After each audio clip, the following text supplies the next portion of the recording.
This guy, when I first met him, was helping Corey, doing other things, odds and ends, going to school to do medical. He was always involved in the martial arts. Just kind of started evolving into more of the knife fighting and pressure points and all that kind of stuff.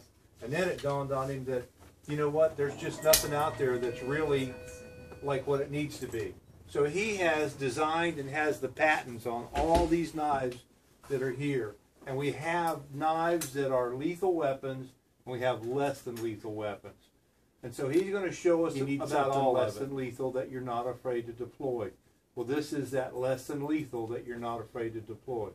So you can defend yourself successfully and even be aggressive and attack or counterattack with one of these less than lethal knives, or less than lethal tools, I should say, and be able to survive it and talk about it tomorrow. Which is all with the guy that invented these knives. He's got the patents on them, and there's nobody better to teach it than the guy. 3,000 square foot training center that he's started on in Tampa right now. So, Lewis, take it away, buddy. I promote always carrying a tool in your hand. And one of the things I show people is, for example, this. It's very simple. You can put it on your keys. I carry mine. And all it is just place it in my carabiner. Depending on where you put this, it makes the tool come out easier or harder. The reason why I made this was so that when I grab it, I can swing my keys and it's still here. But if you grab my keys and pull my keys away, you still have it. I still have it. And everybody does the same thing. The first thing you did when you pulled my keys, you looked at the keys. Yeah. You didn't look at this. No. You pulled and you look at the keys, You're and right. that is the 1 second that you need to make. When you were a kid, all of us, and we were 4 or 5, when we Male or fought, female? we fought like this. And now I can pound. So I can hit with this.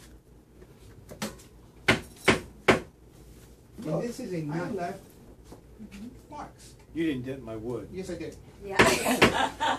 Lord. And again. So imagine, when I made the sheath, I wanted to make it so I can still use it as a compliance tool.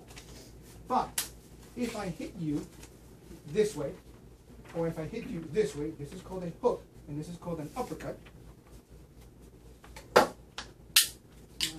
The sheath comes out, and now what do I have? So now I go from that plain compliance, that less than lethal, to going into my hammer. I have a hooking motion. So I pound and I hook. So we've learned this in 3 or 4 minutes. And one of the things that we also have to be concerned about, what if you drop your primary tool? You drop a knife, a straight edge knife. You know how to grab it and you know how to use it. You drop your gun, piece of cake, boom. You grab a stick, you know how to use a stick.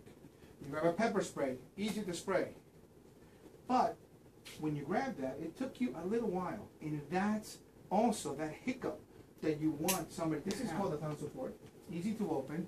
It puts your hand in that desired comfortable position. And you can still strike. I can open my tool. And now what do I have? No edge, no point, a lot of pain. I can hammer, I can hook. And because of this thumb support, it augments the amount of pain delivered at the point. A lot of leverage. Yes. Yeah.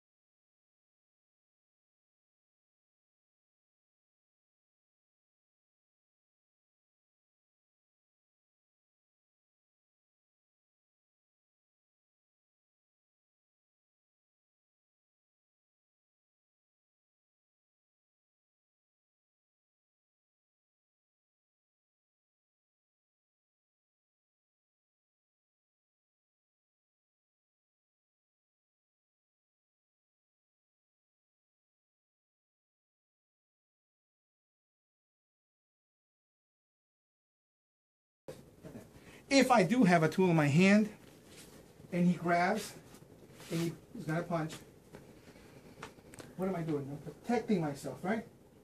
It's an instinctive thing. Stop. So you grab. I love him. I don't want him to go. My tool is out. It all happens in one. And I do this. What did I just do? So even if this is coming to hit, grab and punch. You're dominating him now. And now I do have my tool because I carry it with me. And I'm not, but I'm protecting. I'm doing a turtleneck. My hand is up. Even if it comes as you're punching. No, my face is over here. Go. Do it again. Even if I deflect a little bit, there's not a lot of strength. Up. And what happens? Hammer. Ooh, yeah. Hammer in the head. Yeah. Hammer. Please don't hammer me.